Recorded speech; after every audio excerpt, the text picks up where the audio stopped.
Hola, sean bienvenidos al canal de Urgencias Yes. El día de hoy mi compañera Jessica Alejandra Mesa Hernández y su servidora Bricia Dilene Yerene Echevarría les hablaremos de la rhabdomiólisis. Para dar inicio con el tema, antes que nada debemos definir lo que es la rhabdomiólisis, la cual es la lesión de las células musculares estriadas o esqueléticas y la consecuente liberación de su contenido al torrente circulatorio, afectando a diversos órganos, en especial al riñón. Cuando nos referimos a su contenido, hablamos de la mioglobina, la creatikinasa, el potasio, el fósforo, el ácido úrico, la ADH, la aldatosa, entre otras.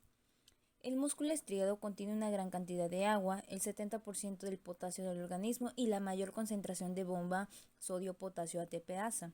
El daño muscular extenso provoca cambios en el metabolismo hidroelectrolítico, en el equilibrio ácido-base y en la distribución de los fluidos corporales.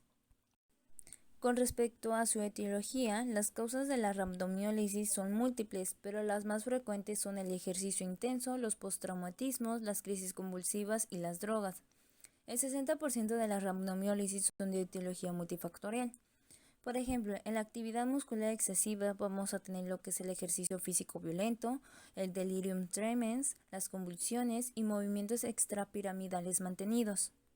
En la lesión muscular directa vamos a tener un traumatismo directo con inyecciones intramusculares y contracción. También vamos a tener quemaduras y electrocución. Con respecto a la isquemia muscular, vamos a tener una compresión por carga ponderal durante un tiempo prolongado, como por ejemplo durante el coma, un síndrome compartimental, una oclusión vascular o un CID. Con respecto a las alteraciones endocrinometabólicas, podemos encontrar descompensaciones diabéticas agudas hiperglucémicas, alteraciones hidroelectrolíticas, acidosis metabólica, hipotiroidismo e hipoparatiroidismo, síndrome de Cushing e insuficiencia suprarrenal. En drogas y tóxicos vamos a encontrar alcohol, heroína, metadona, anfetaminas, cocaína, LSD, lovastatina, simvastatina, aminocaproico, terbutalina, monóxido de carbono, picaduras de insectos y mordeduras de serpiente. En infecciones vamos a encontrar tétanos, legionela, VIH, BEB e influenza. Y en otras vamos a encontrar distrofias musculares, hipotermia e hipertermia maligna, alteraciones genéticas, como por ejemplo alteraciones enzimáticas, mielomas múltiples e idiopáticas. Por otra parte, la rhabdomiólisis produce una clínica variable e inespecífica.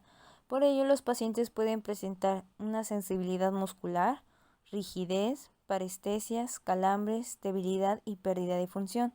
También pueden presentar dolor a la palpación de los músculos afectados, ya que estos van a parecer blandos y edematosos. Además, también se puede presentar una orina marrón oscura en casos de una mioglobinuria que es mayor de 100 miligramos por decilitro. Durante la clínica, un alto porcentaje de pacientes con rhabdomiólisis no presentan ni signos ni síntomas. Los signos y los síntomas que se relacionan con el proceso causal o con las complicaciones de la rhabdomiólisis pueden ser los principales hallazgos.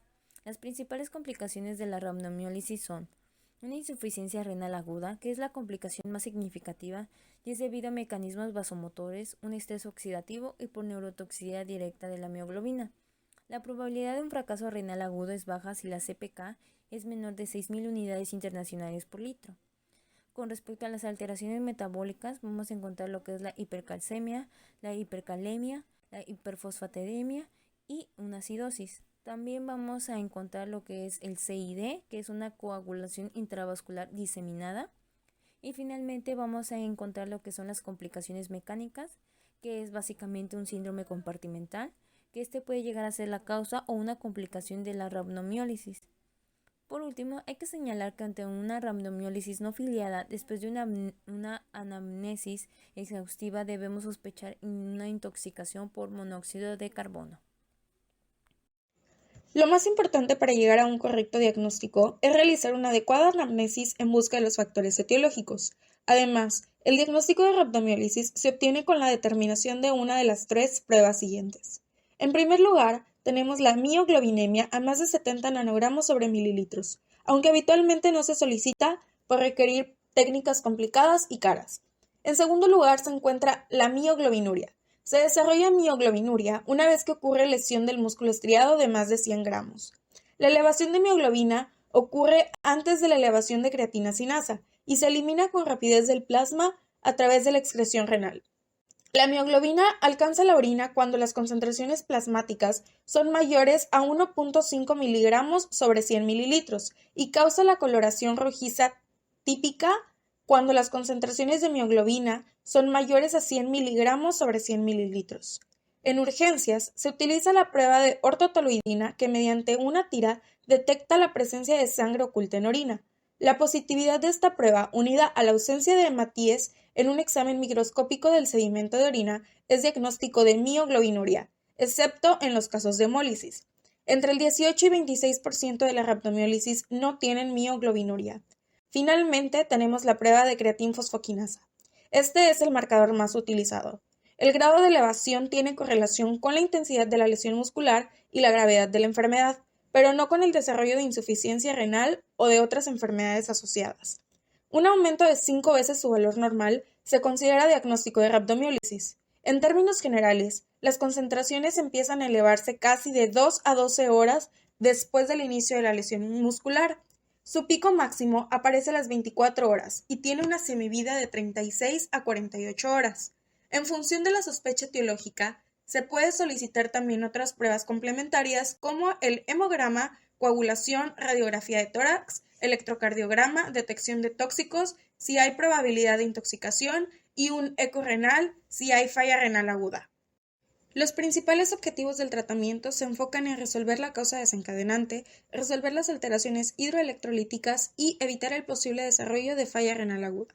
Para esto existen 7 medidas generales, las cuales incluyen que todos los pacientes con rhabdomiólisis aguda deben ingresar en el área de observación del servicio de urgencias.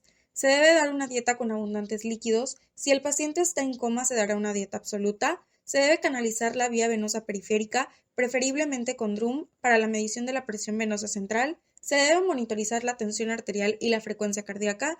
Se debe colocar un sondaje vesical y debe haber una medición de la diuresis horaria y se debe tener un control sobre el pH urinario.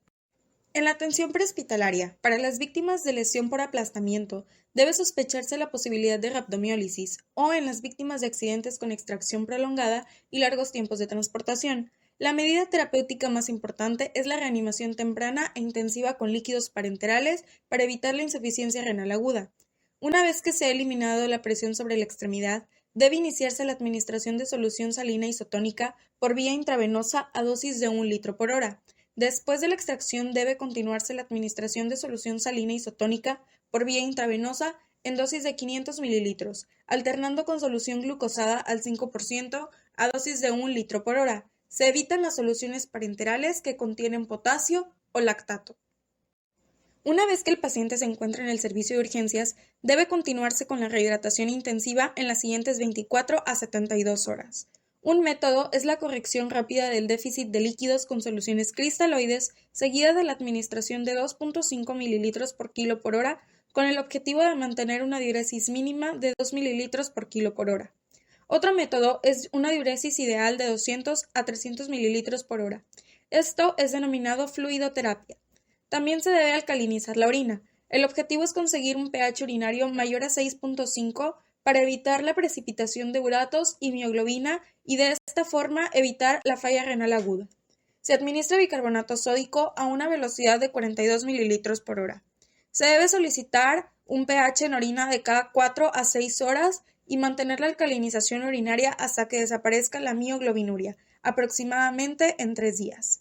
Además, se utilizan diuréticos, como lo son el manitol a 20% a dosis de 1 gramo por kilo en dosis única por vía intravenosa y la furosemida en dosis inicial de 60 miligramos, seguidos de 20 miligramos por 6 horas por vía intravenosa. Finalmente, tenemos el tratamiento sustitutivo de la función renal. Si se produce falla renal aguda, con alteraciones hidroelectrolíticas, acidosis metabólica severa o anuria refractaria, tendrá que recurrirse a la diálisis. Tratamiento de las complicaciones. Si se presenta síndrome compartimental, se deberá realizar una fasciotomía con carácter urgente. Por su parte, también puede haber alteraciones electrolíticas, como lo son la hipercalemia, la cual se tratará administrando resinas de intercambio iónico, o hipocalcemia, la cual solo se tratará cuando sea sintomática. Para esto, se debe administrar gluconato cálcico 10% una ampolla en 10 minutos. Cuando sea sintomática, no se tratará, pues puede agravar el daño tisular por precipitación. En general, hay que señalar que con la fluidoterapia, la alcalinización de la orina y con el uso de diuréticos, la CPK debe disminuir al 50% en las primeras 48 horas.